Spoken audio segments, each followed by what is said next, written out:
আসসালামু আলাইকুম বন্ধুরা, আজকে আমি আবার একটা নতুন রেসিপি আপনাদের সাথে শেয়ার করব। একেবারে নতুন বলতে পারেন, কারণ চিলি ফিশ বাড়িতে খুব একটা কেউ বানায় না। বেশিরভাগ লোক রেস্টুরেন্টে খায়, বাড়িতে খুবই কম বানায়। বাড়িতে বেশিরভাগ লোক চিলি চিকেন বানায়। আজকে আমি যেহেতু চিলি ফিশ বানাচ্ছি, সেই জন্য সেটা আপনাদের সাথে শেয়ার করলাম। দেখুন কেমন বানাই। রেসিপিটা খুবই সুন্দর একটা রেসিপি।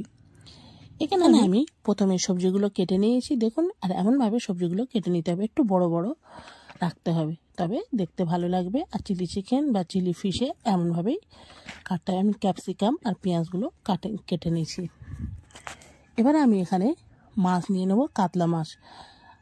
যেহেতু চিলি ফিশের জন্যে কাঁটা ছাড়া মাছ বেশি ভালো হয়, যেহেতু আমি কাঁটা ছাড়া মাছ এখন পাইনি, সেই জন্য আমি কাতলা মাছ, বড় কাতলা মাছ নিয়েছি আর কাঁটাগুলো সব বাদ দিয়েছি। এখানে আমি এটা ম্যারিনেট করে নিয়ে নেব। প্রথমে লবণ দেবো টেস্ট অ্যাকর্ডিং, 1 চামচ আদা রসুন দেবো, জিরের গুঁড়ো 1/2 চামচ দেবো, আর লঙ্কার গুঁড়ো 1/2 চামচ দিয়ে আর ডার্ক সোয়া সস দিয়ে এটা খুব ভালোভাবে মাখিয়ে নেব। দেখছেন, খুব ভালোভাবে এটা মাখিয়ে নিতে হবে। নিয়ে এটা 1 ঘন্টার জন্যে ম্যারিনেট করে রেখে দেব।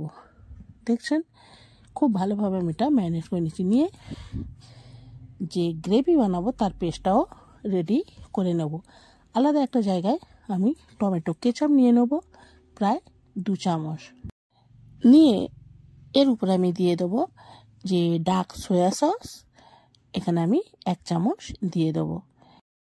এবার আমি এর মধ্যে দিয়ে দেবো 1 চামচ ময়দা। অনেকের ঘরে কর্নফ্লাওয়ার থাকে না, আর সেজন্য আমি এখানে ময়দা দিয়ে দেখাবো। অনেকে কর্নফ্লাওয়ার না থাকলে ময়দা দিতে পারেন, আর যদি কর্নফ্লাওয়ার থাকে কর্নফ্লাওয়ারও দিতে পারেন। কর্নফ্লাওয়ার না থাকলে ময়দা দেবেন, আর ময়দা না থাকলে কর্নফ্লাওয়ার দেবেন। দুটোর মধ্যে একটা দিলে হবে, দুটো দিলেও হবে, কোনো অসুবিধা নেই। এর উপর আমি দিয়ে দেবো ব্ল্যাক পেপার 1 চামচ আর লঙ্কার গুঁড়ো 1 চামচ, আর সাথে দিয়ে দেবো গরম মশলা গুঁড়ো 1/2 চামচ দিয়ে একটু পানি দিয়ে খুব ভালো একটা পেস্ট বানিয়ে রেখে দেবো। এটা আমি এক সাইডে আলাদা রেখে দেবো গ্রেভি বানানোর জন্যে। আর এখানে আমি যে ম্যারিনেট করা মাছ আছে এর মধ্যে আমি দিয়ে দেবো ময়দা 1 চামচ দিয়ে, এর মধ্যেও আমি কর্নফ্লাওয়ার 1/2 চামচ দিয়ে দেবো। দিয়ে এটা খুব ভালোভাবে একসঙ্গে মাখিয়ে নেব। আর এর মধ্যে আমি দিয়ে দেবো 1/2 চামচ গোলমরিচের গুঁড়ো আর অর্ধেক লেবু কেটে রস দিয়ে দেবো। দিয়ে খুব ভালোভাবে এটা মাখিয়ে আমি এটা ডিপ ফ্রাই করে নেব। খুব ভালোভাবে এটা ভেজে নেব। তেল আমি গরম হতে দিয়েছিলাম, আর মাছগুলো এর মধ্যে দিয়ে খুব ভালোভাবে ভেজে নিয়ে নেব। দেখছেন, এখানে আমার মাছটা ভাজা হচ্ছে, খুব ভালোভাবে ডিপ ফ্রাই করে নেব। এখানে আমার মাছগুলো সব ভাজা হয়ে গেছে। এটা আমি এক সাইডে তুলে রেখে দেবো। আর যারা আমার ভিডিও দেখেন তারা জানেন যে আমার প্রত্যেকটা ভিডিও কিছু না কিছু ভিডিও মিস হয়ে যায়। দেখছেন, এখানে আমার সেই একই সেম আমার সাথে ফের হয়েছে, এবং ভিডিও কেটে গেছে।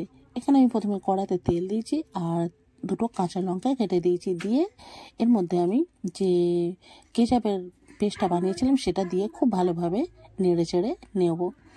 নিয়ে আমি অল্প পানি দিয়ে এটা খুব ভালোভাবে ফুটিয়ে নেব।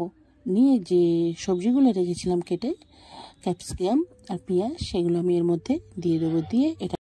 দিয়ে এটা আমি মিনিমাম 10 মিনিট খুব ভালোভাবে ফুটিয়ে নেব। আর পানিটা একটু আপনাদের আন্দাজ মতো দেবেন কেমনটা হবে, কারণ যখন ফুটে যাবে এটা একটু ঘন হতে শুরু হবে, যেহেতু ময়দা আছে আর কর্নফ্লাওয়ারও আছে। দেখছেন, এখানে আমি প্রায় 5 থেকে 10 মিনিট এটা খুব ভালোভাবে ফুটিয়ে নিয়েছি।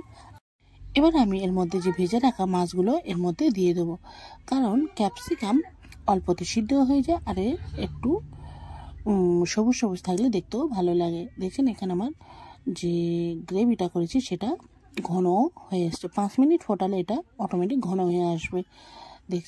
দেখেন আমি মাছগুলো ভেজে রাখা মাছগুলো দিয়ে একটু হালকাভাবে ওপর নিচে করে এটা আমি প্রায় আরও 5 মিনিট ঢাকনা চাপা দিয়ে মিডিয়াম ফ্লেমে রাখবো।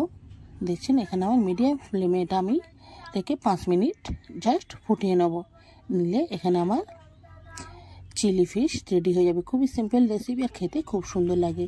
ফ্রাইড রাইসের সাথে খেতে আরও সুন্দর লাগবে।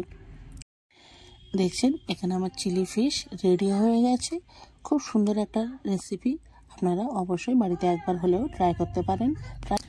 বাড়িতে করে অবশ্যই জানাবেন যে আপনাদের কেমন লেগেছে বা হয়েছে।